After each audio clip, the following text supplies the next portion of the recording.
Alright, tubers, we're back. D came by. We're going to go ahead and take get the engine off the build stand.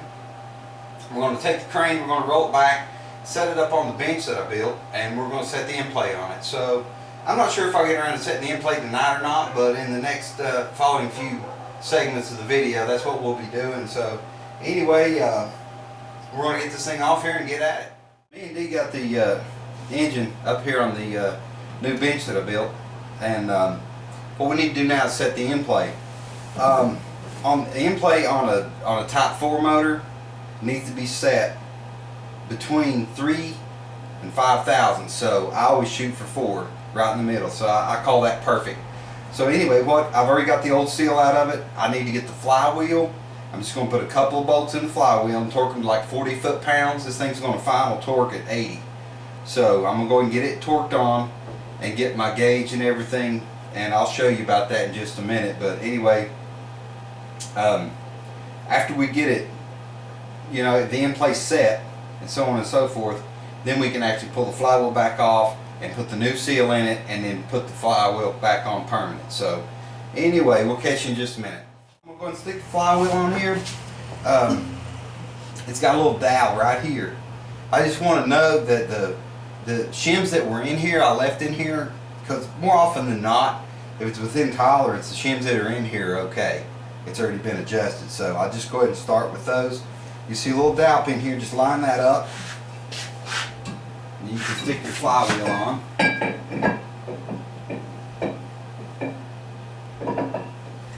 There we go. Let's take a hammer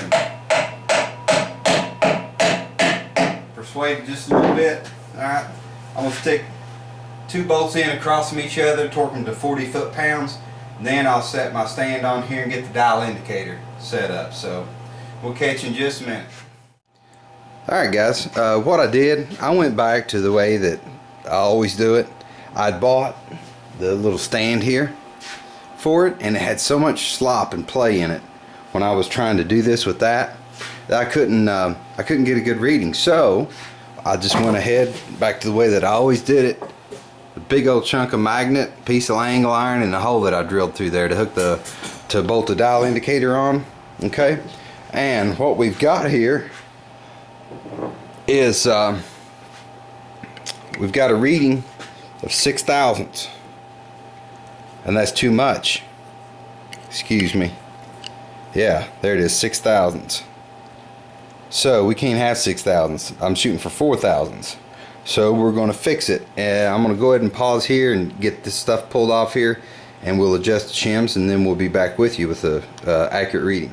I got it zeroed in, right on 0. Looks like the light might be blinding you guys. I don't know if you can see where I'm at here with that, but it's at 0 thousandths. Okay, now I'm just going to pull the flywheel back, check it, and I'm right at 4 thousandths exactly. That's where I like to be. I hope I've made all this clear. You know what I've got to do now that I know that my end play is cool. You know, I've got 4 thousandths. I'm going to take the flywheel back off. I'm going to throw a seal in it. I want to get a little bit of grease. There's a needle bearing in here. I want to grease that before I forget. Okay, and then I need to torque the flywheel. That torques at 80 foot-pounds at a finished torque. So anyway, I hope this helps out, guys. It's to me, you know, it's one of those things when you talk about setting end play, people think, oh my gosh, you know, I'm off to take that to somebody that knows what they're doing.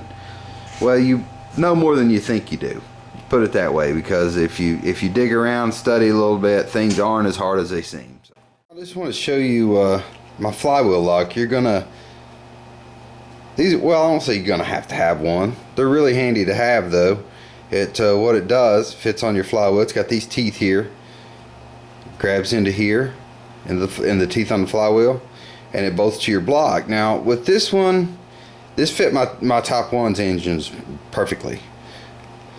I had to do a little modification for this one though. I took a nut, oversized, just slipped it on there, and I had to grind a little bit off this flange right here so that it would fit all the way back. Okay, see? That was what I was talking about. I had to grind that down for that nut to fit on that flange. I'm sure there's a number of different ways that you can do this. At any rate, I just wanted to show you the modification you may need to do on yours. Now I'm going to put my nut on here, you know, and that's going to keep my flywheel in place. I'm going to go ahead and get these bolts out, and then we'll put the old seal in it.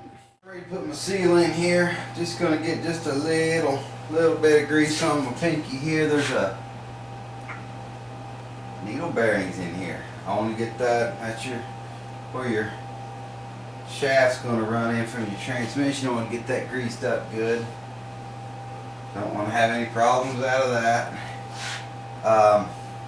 After we do this, we're going to throw our seal in. I went ahead and made sure everything's good and clean in there.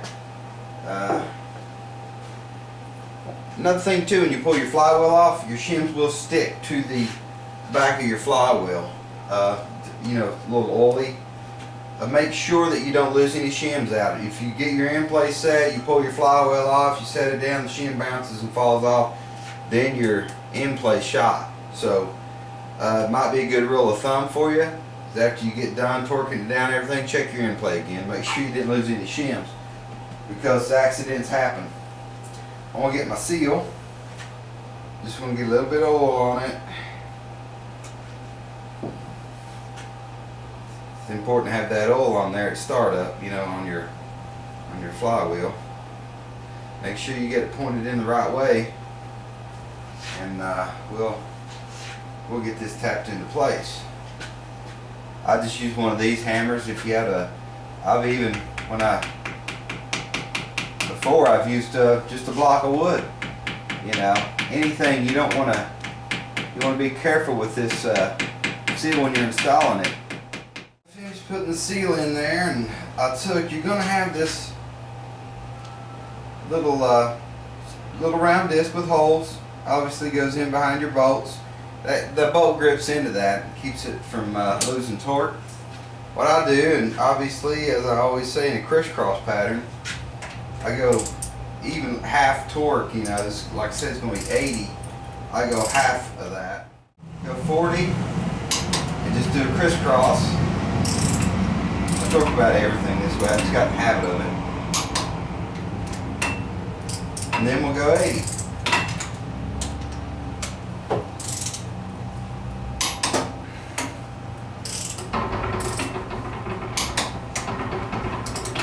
At any rate, guys, I hope this helps. You know, I mean, I know that there's some of you guys out there that are already, I mean, this is so preliminary, but some people don't know.